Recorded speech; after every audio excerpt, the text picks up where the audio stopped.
বলছি না, কি করছো? আরে কি করছো তুমি? এর মধ্যে লুকাচ্ছ কেন? আঙ্কেল চুপ।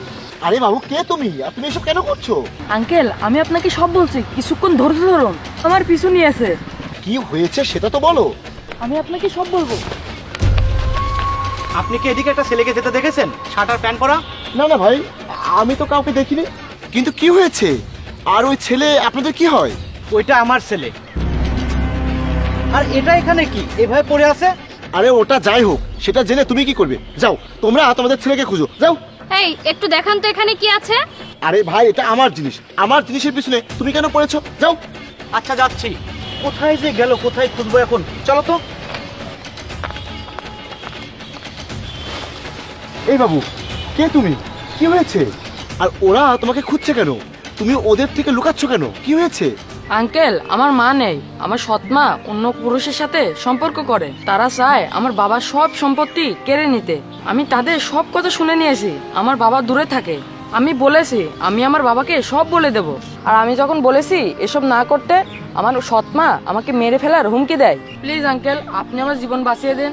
ঠিক আছে, তুমি আমার সঙ্গে চলো, দেখি কি হয়। আসো।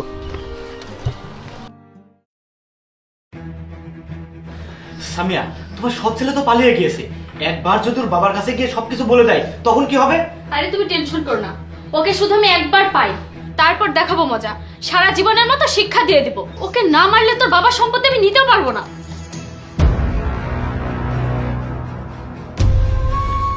এসে গিয়েছিস তুই, তোকে তো আজকে আমি ছাড়বো না। হ্যাঁ, আমিও এসে গেছি। এখন দেখবো তোমরা এই ছেলেটার উপরে কিভাবে হাত তোলো। ও আপনি? আচ্ছা আপনি না ওই লোকটা? এখানে কি করতে এসেছেন? এটা আমাদের ব্যাপার। ভালো হয় আপনি এখান থেকে চলে যান। হ্যাঁ, তোমরা ঠিকই বলেছো। একটা কথা কি জানো, আমি ইচ্ছা করলে তখনই তোমাদের দুজনকে জেলে ঢুকিয়ে দিতে পারতাম, কিন্তু না, আমাকে এখানে আসতে হলো। আরে ভাই, আমি কিছু করিনি। ওই ছেলে যদি আপনাকে কিছু বলে থাকে সেটা মিথ্যা কথা বলেছে। এ তো বাচ্চা, এ তো কিছু জানে না। আরে তোমরা তো কিছু জানো না। তোমাদের মা বাবা তোমাদেরকে কি শিক্ষা দিয়েছে? তোমরা একটা এতিমের উপরে অত্যাচার করছো, অন্যের সম্পত্তির লোভে পাপ কাজ করছো।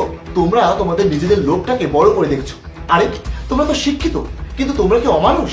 তোমরা কি জানো না আমাদের নবী করিম সাল্লাল্লাহু আলাইহি সাল্লাম এতিম ছিলেন? তিনি এতিমের উপরে অত্যাচার করতে নিষেধ করেছেন। তোমরা বুঝেও কেন এরকম করছো? অন্যের সম্পত্তির উপরে কেন লোভ করছো? আর এই যে মেয়ে, তুমি একটু ভেবে দেখো তো, এই ছেলেটা যদি তোমার হতো আর তুমি দুনিয়া থেকে চলে যাওয়ার পরে তোমার ছেলের সাথে যদি কেউ এরকম অত্যাচার করতো, তাহলে কেমন হতো? স্যার, আপনি আমার চোখ খুলে দিয়েছেন।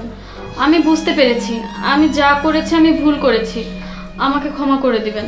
আমি এমনটা আর কখনো করব না। নীরব বাবা, তুমি আমাকে